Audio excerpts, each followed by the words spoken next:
কম নিলাম তো আমি। ভাই আপনার এটা নিয়ে যাওয়ার পরে আমার এটার ওজন নিয়ে সন্দেহ হচ্ছিল, তাই আমার বাড়ির সামনে কাঁচামালের দোকান আছে, হাত পাল্লে ওজন করে দেখলাম এটা 2.5 কেজির একটু বেশি, এটা 3 কেজিও হবে না। হ্যাঁ জানি তো, মানুষ এই সমাজে কারোকে বিশ্বাস করতে পারে না। চানমি এত পাল্লাটা দিয়ে দেনি। আপনার বিশ্বাস না হলে আপনি একটু মাপেন। আপনার সামনে আবার মাপতেছি দেখেন ভাই, এই যে দেখেন 5 কেজি। হ্যাঁ এবার ওজন দেন। ওরে জানো, দাড়ি পাল্লাটা একটু ভালো করে ধর, একটু তলেতে ভালো করে ধর, আমি তরমুজটা থুই। ভাই এই দেখেন 5 কেজির বেশি হয়ে যাচ্ছে ভাই, ভালো করে দেখে নেন, আপনি পরে যেন আর কিছু কইন না। ভাই আপনি তো বিশ্বাস করতেছেন না, দেখেছেন হয়তো পারলে আরো 5 কেজির ওভার হয়েছে, আমারও মিটারের সমস্যা, তাইতে আরো কমানো তো ওজন। তাই না? নিজেদেরকে তোরা খুব শেয়ান মনে করিস না? সেন্ট্রি আসো তো।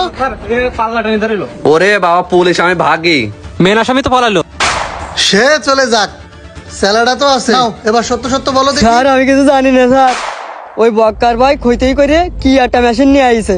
কিরে তরমুজ দিস না কেন? নেন ভাইয়া। দে দে তাড়াতাড়ি দে, ইফতারের সময় গেছে, লোকজন তরমুজ নিতে আসবে। উস্তাদ আগের বার তো তরমুজ লাল করতে যাই ব্যবসায় লাল হয়ে গেল, এবার কি করবেন? ওরে বক্কার মানে নতুন কিছু আবিষ্কার, তুই দেখ আমি কি করি। ওটি দেখার জন্যই তো আমি অপেক্ষায় আছি, তাড়াতাড়ি শুরু করেন। এই দেখ গাঠিতে কি বাইর করি আমি। ও ভাই এর রিমোট কি করবেন? এ দোকানে কি টিভি দেখবেন না? ওরে না, নতুন একটা স্কেল নিয়ে আসো, তুই ওজন বাড়াইনাও যায় আবার কমাইনাও যায়। খালি তো সব লাভ। এই চুপ কর, আশেপাশে আমার কাস্টমার রয়েছে না, কাস্টমার শুনলে আবার ঝামেলায় যাবে না। ওই কোনায় বসে রিমোট এভাবে ভাই এটি খুব সুন্দর হবে না সানমিয়া, ওইভাবে কাজ কর, ওইভাবে চাপিয়ে দিবি, ঠিক হয়ে যাবে। ভাই দেখি কয় কেজি হয়। এই তো ভাই টাইট মাল তো, একটু ওজন বেশি।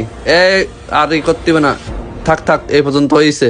ভাই তরমুজের ওজন হয়েছে 4 কেজি 200 গ্রাম। এই নেন আপনার তরমুজ, আর দাম হয়েছে 420 টাকা, আপনি 400 টাকা দেন ভাই। ও তাই তো বলি, তোরা আমার থেকে এইটুকু তরমুজ দিয়ে 420 টাকা কিভাবে নিস? আর আমার কোনো দোষ নেই, আমি তো পেটের দায়ের সাথে কাজ করি। হ্যাঁ তুই তো কোনো দোষ করিসনি, তুই তো নিরপরাধ নিষ্পাপ দুধের শিশু, এইমাত্র পৃথিবীর বুকে তোর জন্ম হইলো, তাই না? তোর কথার অর্থ তুই কিছুই জানিসনি, নিরপরাধ নিষ্পাপ, আকাশের তে পড়েছিস। কিন্তু তোরা থানায় নিয়ে ভালো করে যদি আমি ডিম থেরাপি দিই, তাহলে বোঝা যাবে না তুই কত বড় পাপী। তুই কি একটা জিনিস জানিস, অন্যায় যে করে, অন্যায় যে সহযোগিতা করে, দুইজনের সমান অপরাধী। হ্যাঁ স্যার, এর এমন ভাবে শাস্তি দিতে হবে ভবিষ্যতে যাতে এরকম কাজ না করা। সেন্টুরি ওকে থানায় নিয়ে যাও।